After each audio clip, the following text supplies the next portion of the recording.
Bonjour, j'espère que vous allez tous bien. Comme d'habitude, nous faisons nos vidéos pour pouvoir aider la communauté à prendre des décisions sages, de très bonnes décisions par rapport au projet d'investissement et par rapport à ce qu'ils veulent faire en investissant en agriculture.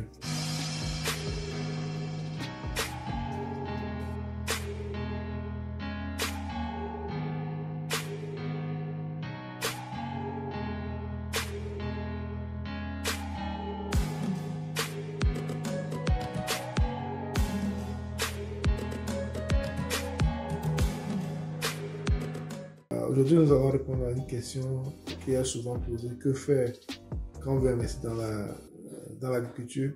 Faire l'élevage ou faire l'agriculture proprement dite? Quel doit être notre choix? Mon nom c'est Sabi Aliati et je suis le promoteur de la chaîne YouTube S2 Agro. Et sur cette chaîne, nous parlons de développement, d'investissement, d'agriculture principalement. Et si nos thématiques vous sont importantes également, si vous êtes dans ce domaine, si vous aimez investir en agriculture, en élevage, je pense que notre chaîne est bien placée pour pouvoir vous aider dans ce domaine. Et sur ce, vous avez deux choses à faire. Un, c'est de vous abonner à notre chaîne pour pouvoir et de cliquer sur la cloche de notification pour pouvoir recevoir nos vidéos à chaque fois que nous allons les publier.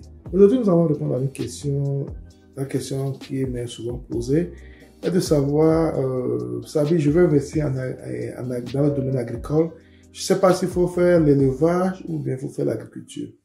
Donc, qu'est-ce que tu me conseilles par rapport à cette thématique?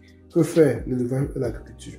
C'est très difficile de répondre à cette question parce que l'élevage et l'agriculture, les deux ont leurs avantages et leurs inconvénients. Et aussi, ça dépend des moyens de tout un chacun de nous. Parce que quelqu'un qui veut démarrer son projet agricole avec 100 000 ou 50 000, et quelqu'un qui veut démarrer son projet agricole avec 100 millions, ou bien 10 millions, ou bien même 1 million, leur manière d'investir est différente. Et leur manière de choisir le domaine dans lequel ils veulent investir aussi est différente. Donc, ce que moi je vais dire par rapport à ce sujet, c'est que je vais essayer de parler un peu des avantages de l'élevage et de l'agriculture. Maintenant, quitte à vous de voir ce qui vous arrange et de faire votre choix. Nous allons commencer avec l'élevage. Je commence avec l'élevage parce que l'élevage, c'est un domaine dans lequel tu peux commencer avec peu de moyens. Souvent chez nous en Afrique, pratiquement tout le monde a une petite... dans leur maison, pratiquement tout le monde a un petit coin où tu peux démarrer tu peux acheter quelques poussins et démarrer ton projet agricole et agrandir ça au fil des ans ou bien au fil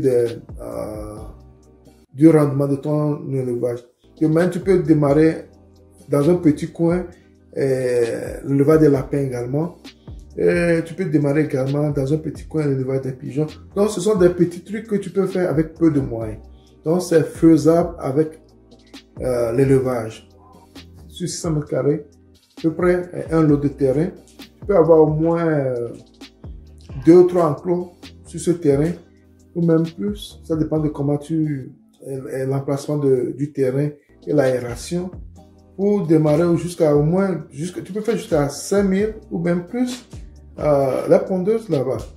Donc, tu n'as pas besoin de grand espace pour démarrer un projet d'élevage. C'est l'avantage qu'on a au niveau de l'élevage. L'élevage peut se faire même quand on n'a pas un grand espace. Mais elle peut être rentable même si on n'a pas un grand espace. Ça, c'est l'avantage de l'élevage. Comparé à l'élevage, tu as besoin un peu plus d'espace. Tu peux aussi faire l'agriculture vers le peu de moyens que tu as, mais pour la rendre un peu plus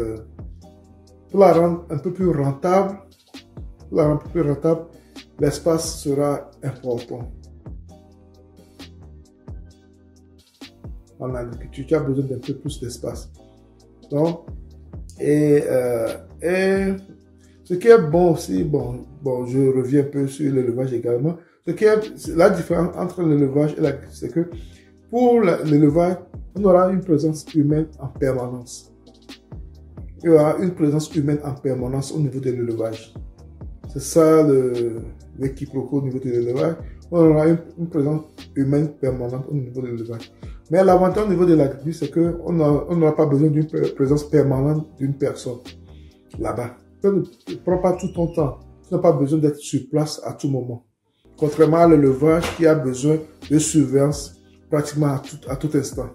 Donc, c'est par rapport à ça et par rapport au moyen que tu as, donc toi-même tu peux choisir s'il faut faire l'élevage ou l'agriculture. Parce que ce sont des sujets qui viennent souvent. Que faire? Je veux démarrer mon business en agriculture. Que faire? Faire l'élevage ou faire l'agriculture proprement dit. Donc, c'est ça. Donc, ça dépend des moyens et de l'espace disponible que vous avez. Par rapport à ça, vous allez choisir ce qui est bien pour vous. Chez nous, à notre niveau, au niveau de la S2A, dans notre ferme, nous essayons de faire les deux en expérimentation.